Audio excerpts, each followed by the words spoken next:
Hello everyone, GPSC helping હેન્ડમાં આપ સૌનું ફરી સ્વાગત છે.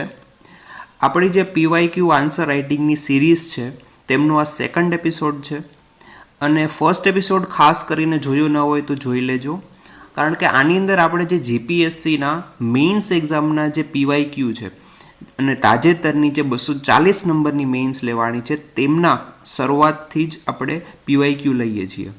અને આજની તારીખમાં જ્યારે યુપીએસસી લાઈક પેટર્ન થઈ ગઈ છે જીપીએસસીની, એથિક્સના ક્વેશ્ચન આવે છે, ત્યારે બહુ જ મહત્ત્વપૂર્ણ અને ખૂબ જ ઉપયોગી બની રહેશે આ સિરીઝ. મારી રિક્વેસ્ટ છે તમે વિડીયો છેલ્લે સુધી જોજો. હવે આજનો જે ક્વેશ્ચન છે ત્યાંથી શરૂ કરીએ, સેકન્ડ એપિસોડ આપણો. તો આજે આપણે જે ક્વેશ્ચન લઈએ છીએ એ GS3નો છે, ક્વેશ્ચન નંબર 14, 240 નંબરની એડવર્ટાઇઝમેન્ટમાં તાજેતરમાં જ લેવાયેલો હતો. હવે આ જે ક્વેશ્ચન છે એ ખૂબ જ લેન્ધી છે, 20 માર્કનો ક્વેશ્ચન છે અને ખૂબ જ કાળજીપૂર્વક આને ટેકલ કરવો પડે, કારણ કે આમાં 4 વસ્તુ પૂછાયેલી છે એક જ ક્વેશ્ચનમાં. શું કહે છે question? Evaluate the philosophy of Swadeshi as answer to global trade war and illustrate with example the role of stakeholders such as policy makers, business industry and consumers. તો આની અંદર 4 વસ્તુ પૂછાયેલી છે. શું કહે છે કે આજના જે ગ્લોબલ ટ્રેડ વોરના સિનારીઓમાં જે ગ્લોબલ અનસર્ટેનિટી ઊભી થઈ છે તેમાં જે સ્વદેશીની ફિલોસોફી છે એ કઈ રીતે ઉપયોગી નીવડે અથવા તો મહત્ત્વપૂર્ણ બની રહે, એનો શું રોલ બની શકે એ સમજાવવાનું છે. અને એના સિવાય શું પૂછે છે કે અલગ અલગ જે સ્ટેક હોલ્ડર્સ છે, જેમ કે પોલિસી મેકર્સ છે, બિઝનેસ અને ઇન્ડસ્ટ્રી છે અને કન્ઝ્યુમર છે, તો આ સ્ટેક હોલ્ડર્સનો શું રોલ હોઈ શકે આ સ્વદેશી વિભાવનાને સાર્થક કરવામાં. તો આ બહુ મોટો ક્વેશ્ચન છે, 20 માર્કનો ક્વેશ્ચન છે અને ખૂબ જ ધ્યાનથી કાળજીપૂર્વક આપણે ટેકલ કરીશું અને ફ્લો ખૂબ જ મહત્વનો બની રહેશે આ ક્વેશ્ચનમાં. તો શરૂ કરીએ ઇન્ટ્રોડક્શનથી. હવે ઇન્ટ્રોડક્શનની અંદર સૌથી પહેલાં મેં આ સ્વદેશી શું છે તેના દ્વારા ઇન્ટ્રોડક્શન મારું શરૂ કર્યું છે. તો સ્વદેશીની ફિલોસોફી છે, આપને ખબર જ છે, મહાત્મા ગાંધી દ્વારા પોપ્યુલરાઇઝ કરવામાં આવેલી, જેના મુખ્ય પાર્ટ કહી શકીએ self Reliance, local production and consumption of indigenous goods. અહીંયાથી મેં ઇન્ટ્રોડક્શન શરૂ કરેલું. ત્યારબાદ મેં એક મહાત્મા ગાંધીજીનો જ કોટ છે તે મેન્શન કરેલો કે swadeshi is not withdrawal from the world, it is entering the world with strength born of self reliance. સ્વદેશી છે એ દુનિયાથી ડિસ્કનેક્ટ થવું નથી, એ દુનિયાથી વિડ્રો થવું નથી.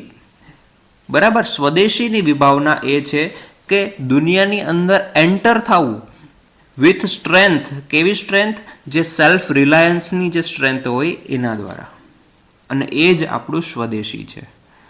આ રીતે આપણે ક્વેશ્ચનનું ઇન્ટ્રોડક્શન કરેલું છે. બહુ જ સારો ઇન્ટ્રોડક્શન છે અને તમે બીજું તમારી રીતે પણ ઇન્ટ્રોડક્શન કરી શકો છો.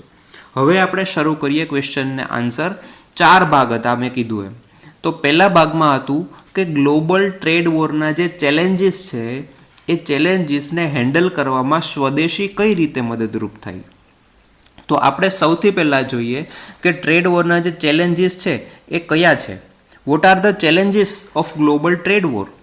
તો એમાં એક આવે છે ડિજિટલ કોલોનિયલિઝમ છે, સેન્કશન્સ છે, ટેરિફ બેરિયર છે, એથિકલ એન્ડ ક્લાઇમેટ કન્સર્ન છે, સપ્લાય ચેન ડિસ્રપ્શન છે અને પ્રોટેક્શનિઝમ. આટલા ચેલેન્જીસ મેં લખેલા છે.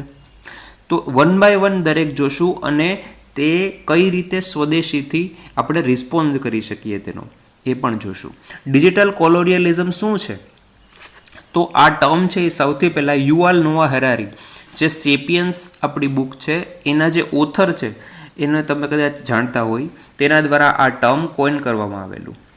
ડિજિટલ કોલોનિયલિઝમ એટલે જે ફ્યુ ટેક જાયન્ટ્સ છે, આજે ગૂગલ છે, માઇક્રોસોફ્ટ છે, એમેઝોન છે, આ બધી જે ટેક જાયન્ટ છે તેમના દ્વારા જે ડેવલપિંગ નેશનની અંદર પોતાનું ડોમિનન્સ બનાવવામાં આવેલું છે તે જ છે ડિજિટલ કોલોનિયલિઝમ. બીજું જે ચેલેન્જ છે એ છે સેન્કશન્સ. સેન્કશન એટલે બહુ સિમ્પલ વસ્તુ છે, જે આપણે ભારતનું જ એક્ઝામ્પલ લઈએ કે ભારતની અંદર ધારો કે ચાઇના એમ કહી દે કે અમે રેર અર્થ મિનરલ તમને એક્સપોર્ટ નહીં કરીએ, તમે તમારી રીતે રેર અર્થ મિનરલ ગોતી લ્યો, કારણ કે એની મોનોપોલી છે અત્યારે. તો ભારતની અંદર કોઈ વસ્તુ એક્સપોર્ટ કરવાનો બેન લગાવી દેવામાં આવે કોઈ પણ દેશ દ્વારા અથવા બીજા કોઈ પણ દેશ દ્વારા, એને આપણે સેન્કશન્સ કહીએ છીએ. તો આ એક બહુ મોટું ચેલેન્જ છે ટ્રેડ વોરનું. ટેરિફ બેરિયર, ભારતના જે એક્સપોર્ટ છે, ભારત દ્વારા બીજા ઉપર કન્ટ્રીમાં એક્સપોર્ટ કરવામાં આવે ત્યારે એની ઉપર કસ્ટમ ડ્યુટી લાગતી હોય, આપને ખબર જ હશે. હવે આ કસ્ટમ ડ્યુટી છે બહુ વધારે પ્રમાણમાં વધારી દેવામાં આવે. ધારો કે યુએસ દ્વારા અત્યારે 50% ટેરિફ લગાવવામાં આવેલું છે ભારત ઉપર. તો આ 50% ટેરિફ શું છે કે ભારતની પ્રોડક્ટ યુએસમાં જશે તો એની ઉપર 50% ટેક્સ લઈ લેશે યુએસ ગવર્મેન્ટ. એટલે ભારતની પ્રોડક્ટ યુએસની જે માર્કેટ છે તેની અંદર મોંઘી થઈ જશે. તો એ એક ટેરિફ બેરિયર છે. સપ્લાય ચેઇન ડિસરપ્શન શું છે તમને ખબર જ હશે, તેમ છતાં હું ફરી એકવાર સમજાવી દઉં છું.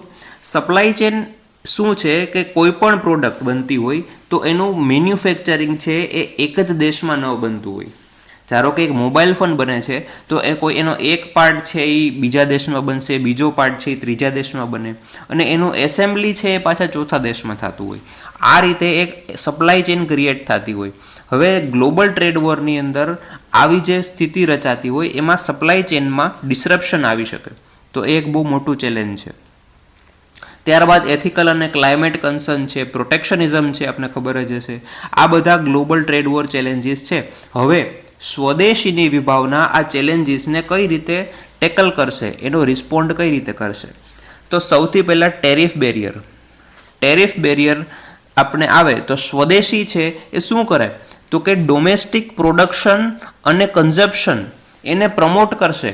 આપણે ભારતની કંપની જો બીજા દેશમાં માલ પોતાનો વેચી નથી શકતી તો ભારતની અંદર જ આપણે એટલું કન્ઝપ્શન કરીએ, એટલું ડોમેસ્ટિક પ્રોડક્શન કરીએ કે કંપનીને લોસ ન જાય. આ માટે મેક ઇન ઇન્ડિયા જેવી સ્કીમ છે, પ્રોડક્શન લિંક ઇન્સેન્ટિવ જેવી સ્કીમ છે, ખૂબ જ મહત્વપૂર્ણ બની રહે છે. ડિજિટલ કોલોનિયલિઝમને આપણે કઈ રીતે હેન્ડલ કરીએ તો સ્વદેશીની વિભાવના છે એ સ્મોલ સ્કેલ ઇન્ડસ્ટ્રીઝ છે, કોઓપરેટિવ સેક્ટર છે એને બૂસ્ટ આપશે. ભારતની અંદર એ જે સેક્ટર છે એમાં રિસર્ચ એન્ડ ડેવલપમેન્ટને બૂસ્ટ આપશે. ઇન્ડિજિનાઇઝેશન કરવામાં મદદરૂપ થશે. તો આપણી જે ટેક જાયન્ટ છે એનો ડોમિનન્સ પૂરું થઈ જશે. આ રીતે મદદરૂપ કરે સ્વદેશીની વિભાવના.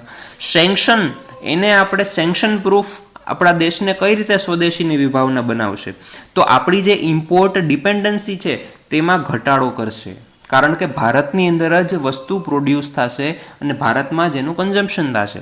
તો આ રીતે સેન્કશનથી આપણે બચી શકીએ.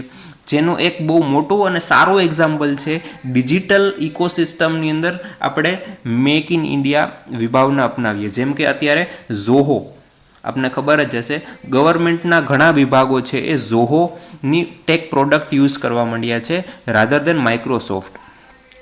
તો એનો આપણે એક બહુ સારું એક્ઝામ્પલ આમાં લખી શકીએ.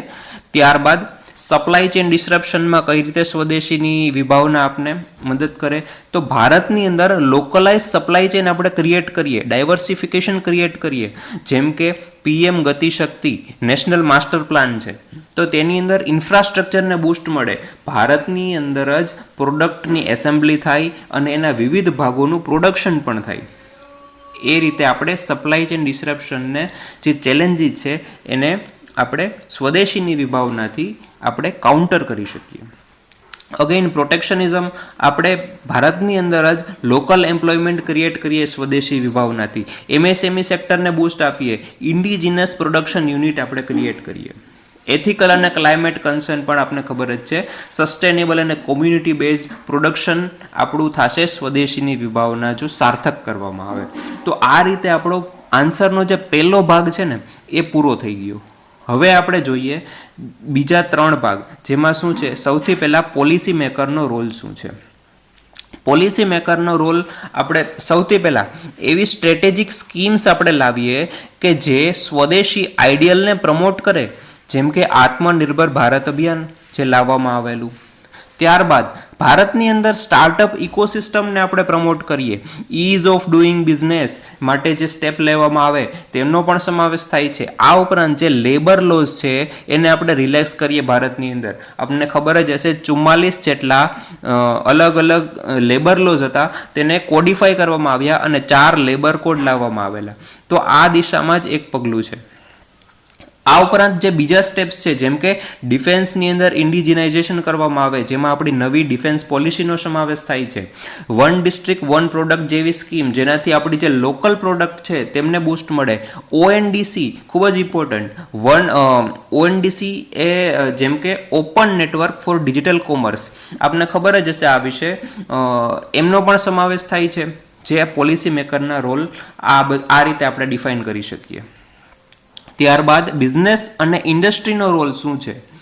તો સૌથી પહેલા મહત્વનો રોલ R&D અને ઇનોવેશનને પ્રમોટ કરવું. ભારતની અંદર R&D અને ઇનોવેશનનો ખૂબ જ ઓછો ખર્ચ થાય છે, તો એમાં આપણે વધુને વધુ આપણે સ્પેન્ડ કરીએ અને નવા સેક્ટર્સ છે જેમ કે સ્પેસ છે, ડિફેન્સ છે, તેની અંદર આપણું પ્રાઇવેટ સેક્ટર છે એ ઝંપલાવે, જેનું એક્ઝામ્પલ એક સ્કાયરૂટ એરોસ્પેસ ખૂબ સારું એક્ઝામ્પલ છે. આ ઉપરાંત જે ટ્રેડિશનલ સેક્ટર છે આપણા, ટેક્સટાઇલ છે, હેન્ડીક્રાફ્ટ છે, એગ્રો પ્રોસેસિંગ છે, આ બધા સેક્ટરની અંદર આપણા પ્રાઇવેટ સેક્ટરને મજબૂતી આપીએ. પ્રાઇવેટ સેક્ટરમાં એક કોર્પોરેટ રિસ્પોન્સિબિલિટી હોય છે, CSR હોય છે, અને તેમનો જ એક અલગ ભાગ છે. લાર્જ ફર્મ છે એ મેન્ટર કરે આપણે સ્મોલર ફર્મ્સને, જેમ કે ટાટા, મહિન્દ્રા જેવી મોટી કંપનીઝ છે, એ નાની કંપનીઝને ફાઇનાન્શિયલી ગ્રો કરવામાં મદદ કરે, એને એક્સપિરિયન્સ પોતાનો શેર કરે, જેને આપણે ફાઇનાન્શિયલી જે મદદ કરે એને એન્જલ ઇન્વેસ્ટમેન્ટ કહીએ છીએ. ઓકે, તો આનો પણ સમાવેશ થાય છે બિઝનેસ અને ઇન્ડસ્ટ્રીના રોલમાં. અને છેલ્લે સૌથી મહત્વપૂર્ણ કન્ઝ્યુમરનો રોલ, જેમાં આપણે મહત્વપૂર્ણ એવું કહી શકીએ કોન્શિયસ કન્ઝપ્શન. ભારતની અંદર કોઈ પ્રોડક્ટ બનતી હોય તે ભલે 5 રૂપિયા મોંઘી હોય, પરંતુ આપણે મેડ ઇન ઇન્ડિયા પ્રોડક્ટ ખરીદીએ, વોકલ ફોર લોકલ આપણે પ્રમોટ કરીએ, એ સૌથી મોટો રોલ છે. કલ્ચરલ રિવાઇવલ આપણું જે છે, લોકલ આર્ટિસન્સ છે, ક્રાફ્ટ છે, તેને આપણે પ્રમોટ કરીએ, તેમની ખરીદી કરીએ. આ ઉપરાંત ડિજિટલ સ્વદેશી બહુ મહત્વપૂર્ણ. આજે જ્યારે ડિજિટલ ઇકોસિસ્ટમની અંદર મેડ ઇન ઇન્ડિયા આપણે અપનાવીશું, ત્યારે જ આપણે ખરા અર્થમાં સેલ્ફ રિલાયન્ટ બનીશું, કારણ કે બધી જ પ્રોડક્ટ અત્યારે ડિજિટલ થઈ ગઈ છે, જેમાં યુપીઆઈ એક બહુ સારું એક્ઝામ્પલ છે. યુપીઆઈ બહુ જ મેડ ઇન ઇન્ડિયા અને ડિજિટલ ઇકોસિસ્ટમમાં ઇન્ક્લુઝનનું બહુ સારું એક્ઝામ્પલ છે, અને ઝોહોવાળું એક્ઝામ્પલ આપણે ઓલરેડી જોયું છે. અને આ રીતે આપણો ક્વેશ્ચન પૂરો થાય છે. આપણે 4 ભાગ જોયા અને બધા જ ભાગને એડ્રેસ કરવા ખૂબ જરૂરી છે. કન્ક્લુઝન આપણે આ રીતે આપી શકીએ કે જે સ્વદેશીની વિભાવના છે એ ભારતનો સૌથી સારો રિસ્પોન્સ છે to what? To global trade અનસર્ટેનિટીઝ.